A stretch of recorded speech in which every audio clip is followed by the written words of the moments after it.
ሰላም እንደናችሁ በዚህ ቪዲዮ ሌክቸር የምናየው እንግዲህ modern trade theories የሚሉትን ይሆናል ማለት ነው so Ricardian taught that comparative advantage depends on comparative difference in labor productivity that is difference in technology right so Ricardo ያለው ምንድነው comparative advantage depend የሚያደርገው በcomparative difference ነው that means labor productivity አቸው labor productivity ደግሞ ማለት ምንድነው technology difference ነው right So, however, he did not just explain the base for this difference. Using difference, technology difference,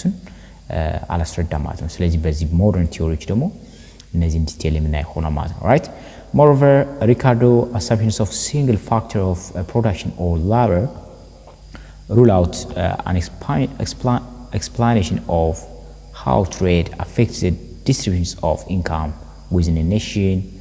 and why certain groups favor from free trade, whereas others opposite Milon Nalamas. So, in 1920s and 1930s, the Swedish economist Heckscher and Bertin-Ohlin formulated a theory addressing two questions left largely unexplained by Ricardo. Ricardo explained ያላደረጋቸው እነዚህ Heckscher እና Ohlin የምንላቸው ሁለት ሰዎች explain አድርገውታል ማለት ነው right what determines the comparative advantage right that means what is the base for technology difference among nations ሚሉን ጥያቄ መልሰዋል what effect does international trade have on the price of factor of production increasing distribution in trading nation ሚሉን አስረድተዋል ማለት ነው so because Heckscher and Ohlin maintain that factor endowment theory እንለዋለን እንዲያውም ብዙ ጊዜ underlies a nation's comparative advantage. Their theory becomes known as factor endowment theories. Below it So it's also known as Heckscher-Ohlin model or theory. Right? So Ohlin was just awarded in 1977 Nobel Prize in Economics for his contribution to the theories of international trade. So factor endowment Heckscher-Ohlin ያለን ምጣው አንደኛው በጣም አስፈላጊና በጣም ወሳኝ የሆነ ነው በጣም ደስ የሚል ኮንሰፕት ያለው ቲዮሪ ነው ይቅርታ so the factor endowment theory states that comparative advantage is explained exclusively by difference in international supply condition እንግዲህ factor endowment theory state የሚያደርገው ምንድነው comparative advantage ምንድነው difference in technology ነው ወይም international supply condition ነው So the theories assert that resource endowment determines the national comparative advantage. ስለዚህ resource endowment አችን ወይም ያለን የተፈጥሮ ሀብት የሀብታችን ማለት ነው. So resource endowment ማለት በሀብት የታደልን መሆናችን በተለያየ የሀብት የተለያየ ሀገር የተለያየ resource endowment ወይም factor endowment አለው. So factor resource endowment አችን ምንድነው? national comparative advantage አችንን በአንድ በኮምፓራቲቭ አድቫንቴጅ ምን ይላል ዲተርማይን ያደርገዋል ይወስነዋል ለምሳሌ ኢትዮጵያ ምንድነው በሰው ሀብት የታደለች ናት በያስባለው እንደ ማለት ብዙ የሰው ኃይል አለ ላበር ስለዚህ ብዙ ጊዜ ላበር ኢንቴንሲቭ የሆኑ ስራዎች ቢፈጠሩ ምንድነው ፕሮዳክቲቭ መሆን አቅሟ ከፍ ይላል በያስባለው ራይት ስለዚህ ይሄ አንድ ሪሶርስ ኢንዶመንታችን ያለን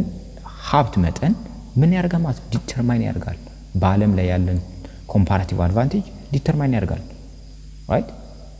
ለምሳሌ አሜሪካ ምንድነው በቴክኖሎጂ በጣም የላቀች ስለሆነች ምንድነው ቴክኖሎጂ የሆኑ ፕሮዳክቶችን ኮምፓራቲቭ አድቫንቴጅ ይኖራታል ማለት ነው ራይት so according a nation has a comparative advantage in the production and export of that commodity which uses more intensively the nation's relative abundant factor of production so the Heckscher-Ohlin model ከሆነ national የሆነ comparative advantage in the production export right እንግዲህ export ለማድረግ produce ለማድረግ of that commodity use more intensively the nation's relative abundant resource abundant factor of production መጠቀም አለባት ማለት መሰላችሁ አንድ ሀገር just comparative advantage እንዲኖራት ከፈለገች ኤክስፖርት ለማድረግ ፕሮዲዩስ ለማድረግ ከፈለገች ምንድነው አባንዳንት የሚገኝ አገሯ ላይ የሚገኘው ባንድ ሀገር ላይ የሚገኝ አባንዳንት የሆነ ሪሶርስ መጠቀም አለባት የሚሉ right ለምሳሌ ኢትዮጵያ ለማድረግ ምን ማድረግ አለባት ላበር ከሆነ ከካፒታል ይልቅ አሁን ላበር ነው አይደል ኢትዮጵያ ውስጥ በጣም አባንዳንት የሆነ ሪሶርስ የሰው ኃይል ስለዚህ የሰው ኃይል የሚያስፈልጉ ስራዎች ለምሳሌ የልብስ ስራ ሊሆን ይችላል እነዚህ ቴክስታይሎች ላይ ኮተን ላይ እንደዚህ አይነት ስራዎች ላይ ብትሰራ ኮምፓራቲቭ አድቫንቴጅ ይኖራታል የሚለው right በአለም ገበያ ላይ ከፍተኛ የሆነ ተጽዕኖ ማድረግ ትችላለች እንደማለት ነው right so ስለዚህ አገሮች መስራት ያለባቸው ምንድነው ከፍተኛ የሪሶርስ መጠን ያላቸው አናላይዝ በማድረግ እዛ ጋር ቢሰሩ ኮምፓራቲቭ አድቫንቴጃቸውን ከፍ ያደርጋሉ ነው የሚለው so the theory implies that Brazil export coffee because she has an abundance of the soil and climatic condition required for coffee production ለምሳሌ ብራዚል ምንድነው ኮፊ በማምረት ኤክስፖርት በማድረግ ምንድነው ከፍተኛ ጣራ ያለች ነች ለምንድነው የአየር ሁኔታው ነዚህ ሶይሉ መሬቱ ምንድነው ኮፊን ፕሮዲዩስ ለማድረግ በጣም አሪፍ ነው አመቺ ነው ማለት ነው እንዲሁ አሜሪካ ዩናይትድ ስቴትስ and Canada export wheat አሜሪካና ዩናይትድ ስቴትስ ደግሞ ማለት ዩናይትድ ስቴትስ እና ካናዳ ደግሞ ስንዴ በብዛት ያመርታሉ ለምንድነው they are endowed with an abundant temperature so ለስንዴ የሚሆን የተስማማ ላንድ አላቸው ማለት ነው ቴምፕሬቸር አላቸው which is well suited for wheat production right and China ደግሞ እና ኢንዲያ ደግሞ ምንድነው ብዙ ጊዜ እነዚህ እናውቃለን ብዙ ጊዜ ሰው ኃይል ያላቸው በጣም ብዙ የህዝብ ቁጥር አላቸው right ስለዚህ ምንድነው huge export የሆኑ በምንድነው shoes ጫማ ላይ ጋርመንት ልብሶች ላይ they are highly endowed with labor ስለዚህ አንድ ሀገር ከፍተኛ የሆነ ኮምፓራቲቭ አድቫንቴጅ እንዲኖራት ምን መሆን አለባት ማለት ነው አባንዳንት የሚገኝ ሪሶርሷን መጠቀም አለባት ብሎ ነው conclude ያደርግ ማለት so the factor endowment theory relies on several simplifying assumptions አሏቸው the first one is nations have the same preference taste or demand conditions are the same among nations ዲማንዳቸው ወይም ፍላጎታቸው ፕሪፈረንሳቸው ቴስታቸው ተመሳሳይ ቢሆን ብለው ነው ያሰሙ ማለት አሜሪካና ኢትዮጵያ ለምሳሌ ተመሳሳይ ምን ይሆናል ለሆነ ፕሮዳክት ገበያው ላይ ለሚያመርቱት ምርት ተመሳሳይ ፕሪፈረንስ ማለት ፕሮዳክቶች ልዩነት ባይኖራቸው ለምሳሌ ኮምፒውተር ከሆነ ሁሉም ተመሳሳይ ኮምፒውተር ልዩነት የሌለው አሜሪካ የተመረተ ኢትዮጵያ የተመረተ ሚል ልዩነት ባይኖረው እንደማለት ነው right nations use factor input that are of uniform quality ስለዚህ ኔሽኖች የሚጠቀሟቸው ፋክተር ኢንፑቶች ምንድነው ዩኒፎርም የሆኑ ኳሊቲያቸው ተመሳሳይ ቢሆን right ለምሳሌ ኢትዮጵያ ውስጥ ኮምፒውተር ለማምረት ምን ተጠቀሙ ጥሬ ዕቃና አሜሪካ ውስጥ ኮምፒውተር ለማምረት ምን ተጠቀሙ ጥሬ ዕቃ ተመሳሳይ ቢሆን right and the third one is nations use the same technology አገሮች ተመሳሳይ የሆነ ቴክኖሎጂ ይጠቀሙ አሜሪካ የምትሰራበት ኮምፒውተር ፕሮዳክሽን ስታይል እና ኢትዮጵያ የምትጠቀሙ ፕሮዳክሽን ስታይል ተመሳሳይ ቢሆን ብሎ ነው አስብ ያደርገው right so this assumption is made explicitly to neutralize the possibility that trade is based on international technological variation ወይም ሪካርዶ theory in favor of possibility that trade is based on solely on the difference in supplies of labor and capital ስለዚህ ምንድነው የሚያሳየው is same technology ቢኖራቸው ብለን ያሰብነው ይሄ ኮምፓራቲቭ አድቫንቴጅ የቴክኖሎጂ ኮምፓራቲቭ አድቫንቴጅ ብለን በሪካርዶ የወሰነው አሳብሽን እንዳይልብን ኒውትራላይዝ ለማድረግ ነው ማለት ነው right so ምክንያቱም ኢትዮጵያና አሜሪካ ለምሳሌ ተመሳሳይ የሆነ ቴክኖሎጂ የሆኑ ፕሮዳክቶች የማምረት አቅም ላይኖር ይችላል በኮምፓራቲቭ አድቫንቴጅ ከወሰነው ግን በሪካርዶ ፕሪንሲፕል ከወሰነው ግን ተመሳሳይ ቢሆን አሲም ብለን እናየው ቴክኖሎጂ ተመሳሳይ ቢሆን the other one is production function are same for each good and two nations production functionation ተመሳሳይ ቢሆን right and an economy can produce two goods ኢኮኖሚያችን ሁለት ጉድ ቢያመርት ለምሳሌ ክሎዝ እና ፉድ ቢሆን ምርታችን ሁለቱም ሀገር ላይ the productions of these goods require two input እነዚህን ደግሞ ለማምረት ምን ብንጠቀም ሁለት ኢንፑት ብንጠቀም ምንና ምን ጠጠር limited supply of labor and land laborም landም ሊሚትድ ናቸው እነዚህን ፋክተር ኢንፑቶች ብንጠቀም ማለት ነው እንደ ጥሬ ዕቃ ብንጠቀም production of food is land intensive እንግዲህ ፉድ land intensive ናቸው ምርታም ምግብ ወይም agricultural ፕሮዳክቶችን ለማምረት ምንድነው land ያስፈልጋል መሬት አይደል land intensive ነው ማለት ነው እንዲሁ ደግሞ productions of clothes ለማምረት ደግሞ ምንድነው is labor intensive right የሰው ኃይል ነው የሚያስፈልግ in both countries ተመሳሳይ መሆን አለበት ምክንያቱም የማት both countries የሚለው ለምንድነው ለምሳሌ ፉድ አሁን አንድ ሀገር ላይ land intensive አንድ ሀገር ላይ capital intensive ወይ land intensive አንድ ሀገር ላይ ደግሞ labor intensive መሆን የለበትም ማለት ነው ስለዚህ ሌላ ደግሞ perfect competition prevail in all market perfect competition that means price taker ቢሆኑ ማለት ነው ለምሳሌ ወይ አሜሪካ ወይም ኢትዮጵያ ማርኬቱ ኢንፍሉዌንስ ማድረግ ባችል ሁለቱም ፍሪ ፕራይስ ቴከር ቢሆኑ ለማለት ነው እንዲያው ነው ይሄ ሞዴል ምን እንለዋለን 2 by 2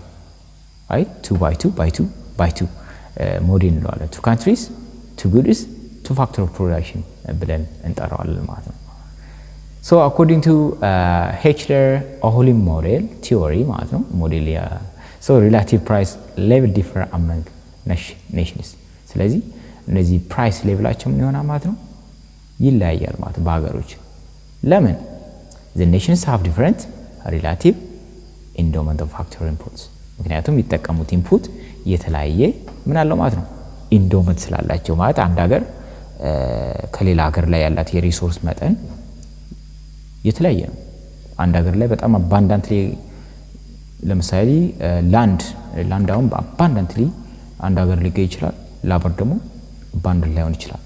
አንድ ሀገር ደግሞ ላበር abundant ይሆናል ላንድ ደግሞ scarce ሊሆን ይችላል right ስለዚህ ምንድነው ልዩነት ይኖራል ማለት ነው so different commodities require that factor inputs be used with different intensity in their productionናቸው ላይ ደግሞ ምንድነው የተለያየ ኢንቴንሲቲ ይኖራቸው ማለት ነው እነዚህ ፋክተር ኢንፑቶች የምንጠቀምበት ኢንፑቶችን ስንጠቀም ኢንቴንሲቲያቸው ሊለያይ ይችላል ማለት ነው right so given this circumstance a nation will have a comparative advantage in an export that commodity for which a large amount of relative abundance cheap input is used and will import that commodity in the production of which the relative scarce expensive input is used right ስለዚህ ምን ነው የሚለው አንድ ሀገር ከፍተኛ የሆነ comparative advantage ሊኖራት የሚችለው ምን ኤክስፖርት ለማድረግ ወደ ውጭ ለማስወጣት ወይም ፕሮዲዩስ ለማድረግ ሪላቲቭ አባንዳንት የሆነ ሪሶርስ መጠቀም አለባት ላርጅሊ መጠቀም አለባት ራይት አስ ኢንፑት መጠቀም አለባት እንዲሁ ደግሞ ኢምፖርት የምታደርገው ደግሞ ምን አይነት ፕሮዳክት መሆን አለበት ማለት ነው አገሯ ላይ መገኘው ወይም ስኬርስ የሆነው ኤክስፔንሲቭ የሆነ ኢንፑቷን ምን ማድረግ አለበት ከሌላ ሀገር ነው መግዛት ያለባት ራሷ መስራት የለባትም ብለው ነው የሚያስቡት so that is why the land abundant countries such as Australia exports land intensive goods such as meat well labor abundant nations like China and South Korea exports labor intensive goods such as textile ለምሳሌ ለዛ ነው ምክንያቱም ለምሳሌ አውስትራሊያ ስናየው በጣም ላንድ አባንዳንት ናቸው በጣም የመሬት ጥሩ መሬት አላቸው ሰፊ መሬት አላቸው ኤክስፖርት የሚያደርጉ ምንድነው ላንድ ኢንቴንሲቭ የሆኑ ጉዶች ለምሳሌ ስጋ እነዚህ አይነቶች ይሆናል ማለት ነው እነ ቻይና እነ ሳውዝ ኮሪያ እነ ኢንዲያ ደግሞ ብዙ ጊዜ ስናያቸው ላበር አባንዳንት የሆነ ፕሮዳክት ነው ለምሳሌ ልብሶችን ኤክስፖርት የሚያደርጉት ማለት ነው እኔ ብዙ ጊዜ ምን እንላለን ነው ማለት ብዙ ጊዜ አሜሪካው ምንድነው ላበር ኢንቴንሲቭ የሆኑ ፕሮዳክቶችን አሰራም እሷ ቴክኖሎጂ ብቻ ነው የሚሰራው ለምንድነው በቃ ላበር ኢንቴንሲቭ የሆኑ እሷ ስፔሻሊ የምታደርገው ነው ቴክኖሎጂ ሞር ቴክኖሎጂ ላይ ምክንያቱም ቴክኖሎጂ ላይ just abundantly እንትን ስላለች ቴክኖሎጂያዊ የሆኑ ነገሮች በጣም ትሰራለች ኢምፖርት ደግሞ ታደርጋለች ለምን አሰራም ቢያስብ ነበር ማለት ምንድነው just የበለጠ ትርፋማ ያን መስራቷ ምንድነው ስኬርስ የሆነ ሪሶርሷን ማምጣት አለባት ስኬርስ የሆነ ሪሶርስ ደግሞ መጠቀም ስለማትፈልግ ነው ማለት ነው ስለዚህ ይሄን ከመማሬ በፊት በኋላ የገባይ ኮንሴፕት የሆነ ነው ስለዚህ ይሄ ኮንሴፕት ቲዮሪ በጣም ደስ ይላል so the choice of input depends on relative cost of factor inputs ስለዚህ ምንድነው የሚለው choice of input ምን ተጠቀመው input ምንድነው ዲፔንድ የሚሆነው relative cost ነው cost of what the inputs ነው ኢንፑታቸው so if the land rent is high ለምሳሌ መሬት ክራይ ከፍተኛ ከሆነ ውድ ከሆነ wage rate is low wage rate ምን ይሆናል ማለት ነው የሰው ኃይል ማለት wage rate የሰው ኃይል ማለት የሰው ኃይል የሚከፈለው ወይም አንድ ሰው ስለሰራ የሚከፈለው የገንዘብ መጠን ማለት ነው ሬቱ ምን ይሆናል low ይሆናል then firms choose to a lot of labor and little land ስለዚህ low የሆነ ወይም cheap የሆነውን ፕሮዳክት wage ማለት ነው ወይም labor ይጠቀማሉ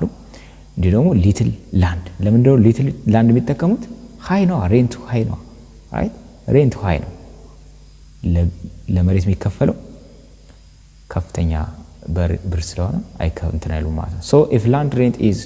low and wage rate is high then the firms choose a lot of land and little labor vice versa ማለት ነው so land to labor ratio depends on the ratio of wage to rent ስለዚህ ይሄን በእነዚህ ግራፊካሊ ስናስቀምጣቸው ይሄን ይሰጡና ማለት ነው right this ይሰጡና ማለት ነው በዚህ ግራፍ ይጠቃልላል ማለት ነው right so የwage per capital rent ማለት ነው interest rate wage over interest rate እንዴ ደግሞ land over labor rate depend ያደርገዋል ማለት ነው right so cc curve is left to ff curve right cc curve እንደምታዩት left በስተ left ነው የሚገኘው አይደል ለምንድነው indicating weight always use highly ratio of what land to labor ከፍተኛ የሆነ land to labor ይጠቀማል ማለት ነው products of clothes right ተማን በበለጠ ዛን ለማለት ነው እቺ products of clothes so weight is land intensive ነው ማለት ነው land intensive well clothes is labor intensive ማለት ነው በሚቀጥለው ቪዲዮ ደግሞ factor price and good price equalization ምንለው ነው ይሄ ማለት ነው ከኤችኦ Heckscher-Ohlin ሞዴል ከሚለው የመጣ ነው ይሄን just እናያለን ማለት ነው በኔክስት ቪዲዮ so ሁሌም እንደምለው ቪዲዮ ከተመቻችሁ ላይክ ሼር ሰብስክራይብ ያርጋችሁ ቻናል ማገዝ ትችላላችሁ ፕላስ ሐሳብ አስተያየት ካላችሁ ደግሞ ኮሜንት ሴክሽን ላይ ድሮፕ አድርጉልኝ have a nice time